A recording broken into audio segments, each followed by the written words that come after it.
Okay, so I'm going to give another shot at this. Like I said, I know I said this will be like in my last review. I said this will be my last review on Spider-Man Far Home.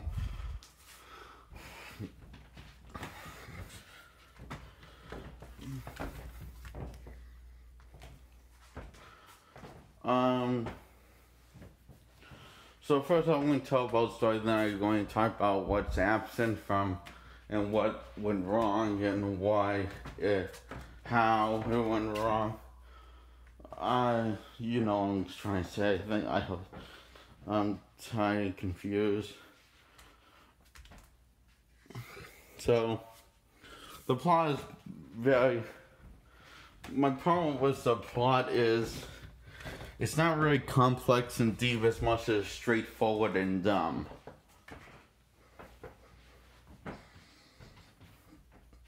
The first act is perfectly fine. I really like the first act of the film. But once it gets to the third act, things start to fall apart. And it starts to stop with Peter's act after the first act. They stop with the whole Peter's arc after the first act, but once it gets to the third act, it feels like, holy shit, we forgot to put in an act.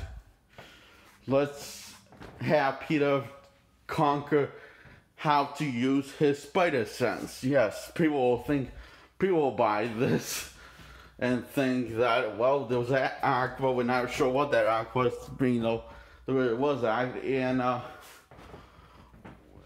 here's the question. What do we learn from Peter in this movie? Not from Peter in this movie. What's his character? What do we learn from this character, Peter Parker character, that we didn't learn in Homecoming? Name one thing.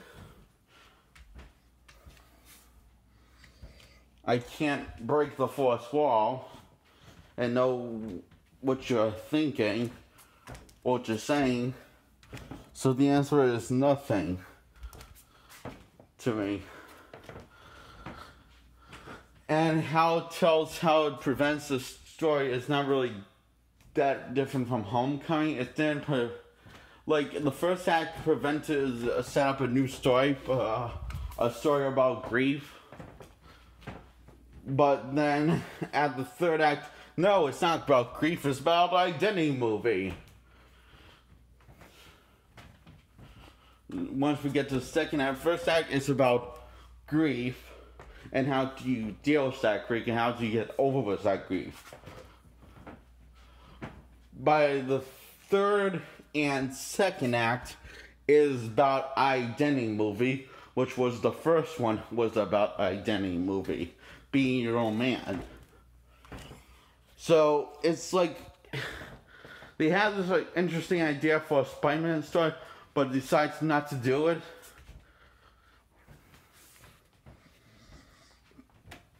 And instead, it's the throwing a bunch of dialogue, quirky dialogue, mixed with intense dialogue for explanation, mixed with action scene, rinse, recycle, and repeat.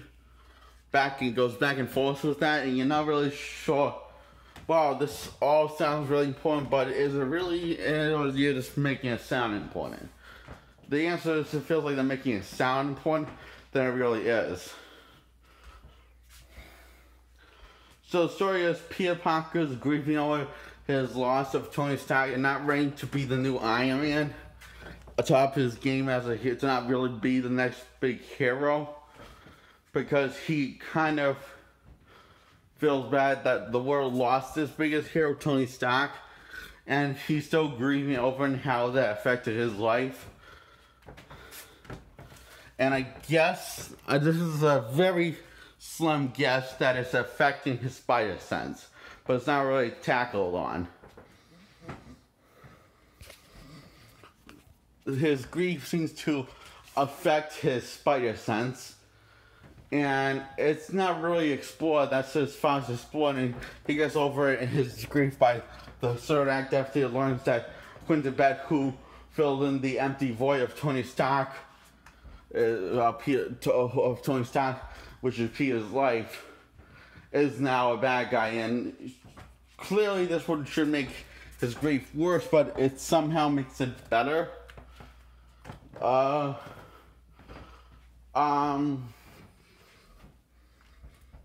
Complex. It's not really complex. It's stupid. So Peter takes a trip to Europe and has this diabolical plan to fall in love, have MJ, who is Mary Jane, fall in love with him, but then he gets sidetracked and has to save the world with this guy called Quentin Beck, who's called Mysterio by the public point of view. And everyone seems to love him, while Spider-Man people are still split on. Even though he's teamed up with the Avengers several times. So,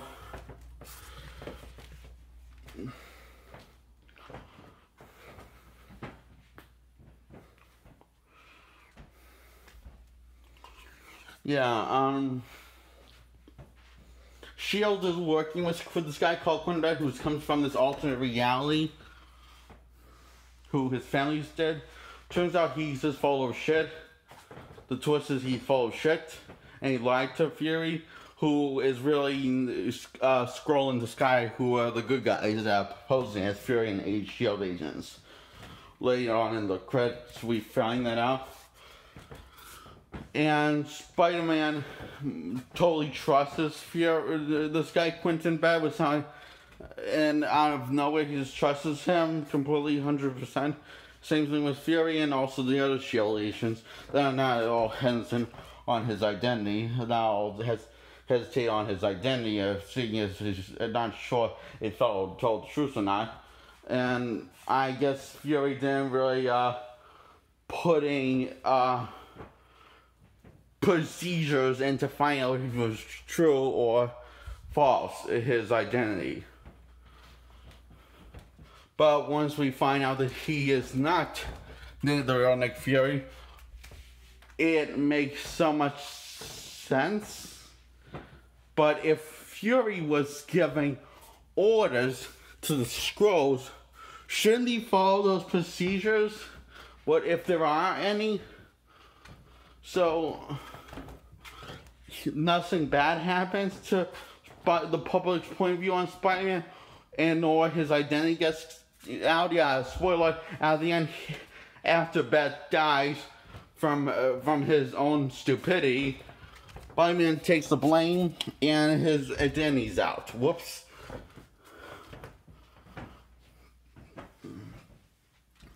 So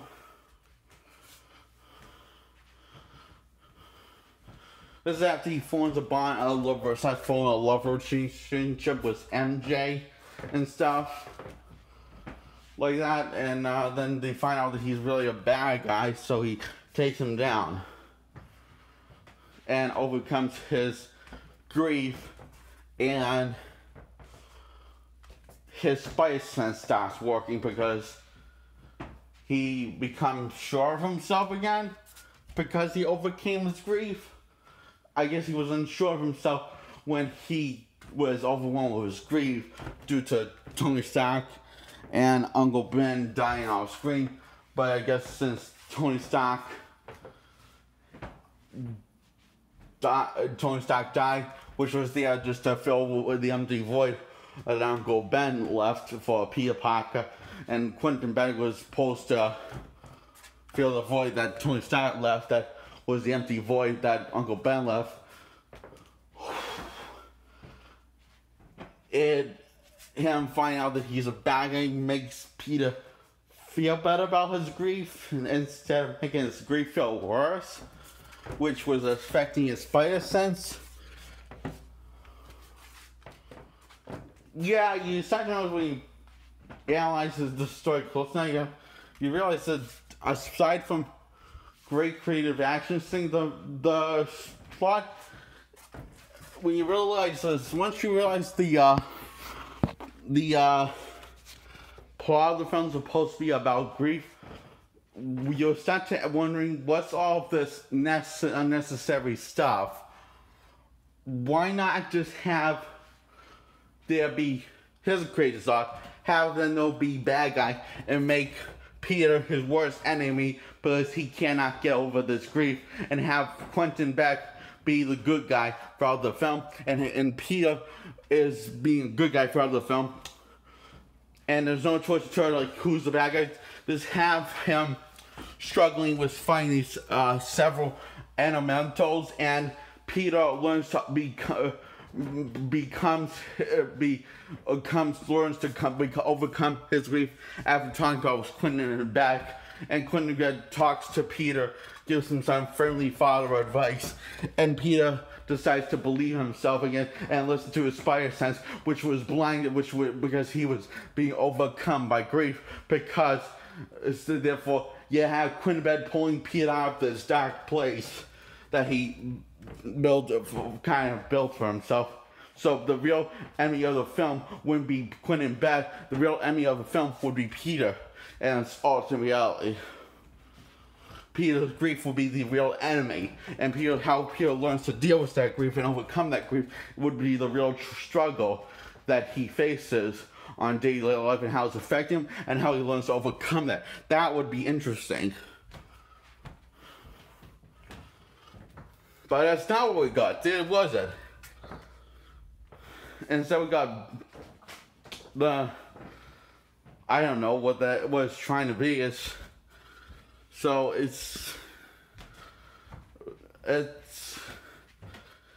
seems like it's trying to have trouble finding identity after the first act, the film. So yeah, I give this a thumbs down. Well, I don't recommend you watch the film. I strongly recommend you watch any other film. Strongly recommend you watch any other film that's not this one. So I give this a thumbs down because I don't recommend this film. It would be,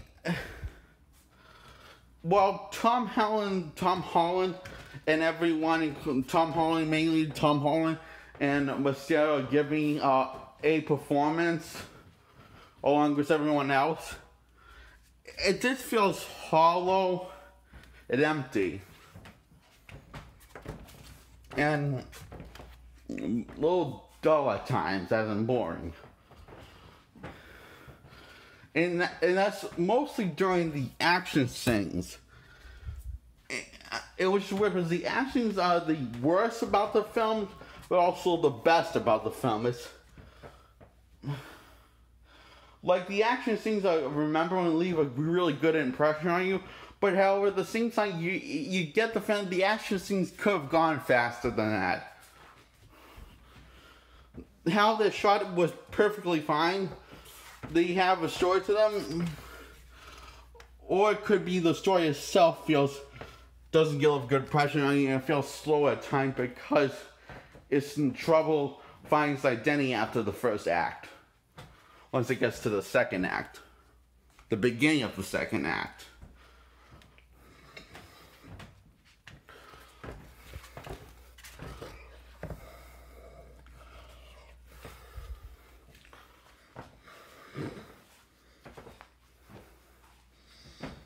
And I hear for the next one, they want to do a movie based on identity. About identity for the next one. Which is, I'm down for it, but as long as they don't do the whole Humpty Dumpty thing, when by the second act, no, we don't want to make it about identity. We want to make it about this and we'll run with it through the second and third act instead of running through this topic in the first act. Like this film. I think that's my biggest problem. Why I don't like this film. Not that it just didn't leave a good impression on me, which it didn't leave a good impression on me, but how it actually shifts, how it moves from this topic to identity topic, which from grief to identity in the second and third act, it just feels like they didn't thought it through. And another reason, so how I not like this is because well, the start off with like making a film about grief and putting this little side love story, but make it number one topic needs to be about grief and how that affects Peter Parker. When we don't really see that affect Peter Parker, and whose grief that would be is the grief from Tony Stark, which was Tony Stark was meant to fill the void of Uncle Ben, which Quentin Beck, known as Mysterio, is filling now. So it's like it seems like they forgot about it once they got to the third act, second act, because they didn't know how to execute all of this topic. It seems like they had a really good idea for a Spider-Man story. And once you get to the second act, it seems like they didn't know how to execute the idea, so they went with this identity story instead. And the spy espionage alongside was the end identity and stuff, because the first act has a really good side story and a good main story. The main story would be grief, and the second story would be this love story between MJ and Peter. And once we get to the second act, the side story is like a second and third act is a spy espionage story mixed with identity story. So it doesn't only get rid of that side story that was in the first act, it also kind of ignores it. It ignores all these two things that were established in the first act of the running of the film. And not only that, and it seems like Peter feels the most like Peter in the first act, but once it gets to the second act, he starts to feel like a hollow shell of Peter Parker. And it gets worse once it gets to the third act.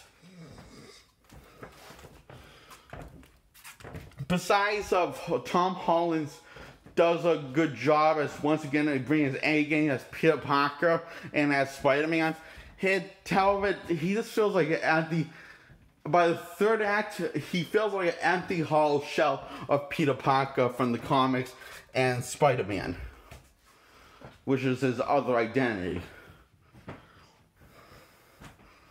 So yeah, that's my thoughts. Bye.